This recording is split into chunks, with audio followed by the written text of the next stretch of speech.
शुरू अल्लाह का नाम लेकर जो बड़ा मेहरबान निहायत रहम वाला है। अस्सलामुअलैकुम वरहमतुल्लाहि वबरकातुहू।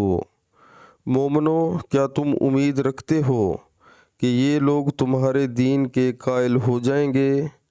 हालांकि उनमें से कुछ लोग कलाम खुदा यानी तौरात को सुनते फिर उसके समझ लेने के बाद उसको जानबूझकर बदल देते रहे हैं।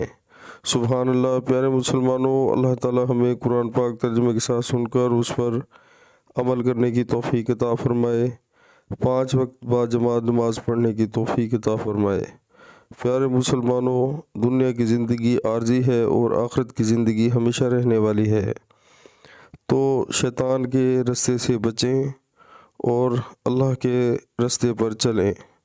तो प्यारे मुसलमानों, जिस दुनिया की खातिर हम दिन रात तगोदो करते हैं और हमें हासिल कुछ भी नहीं होता, क्योंकि हम समझते हैं कि ये जो माल और दौलत है ये सब हमारे बहुत फ़ायदे के हैं, लेकिन ये आर्जी हैं।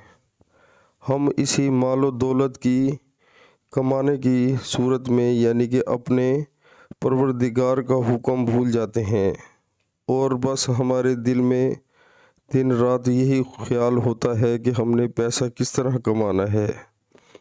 इसी दौरान हम अल्लाह को भूल जाते हैं और अल्लाह ताला जिसको हिदायत देता है वही अल्लाह के रास्ते पर चलता है।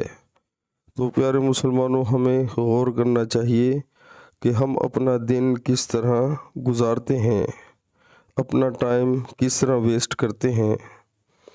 तो जैसे ही अज़ान हो, बहुत हमारा फ़ायदा होगा अगर हम 5 वक्त नमाज बाजमात पढ़ें और अल्लाह के हजूर झुक जाएं। तो अमल करें, इंशाअल्लाह अल्लाह ताला मदद करेंगे। अस्सलामु अलैकुम वरहमतुल्लाहि वबरकातुहू।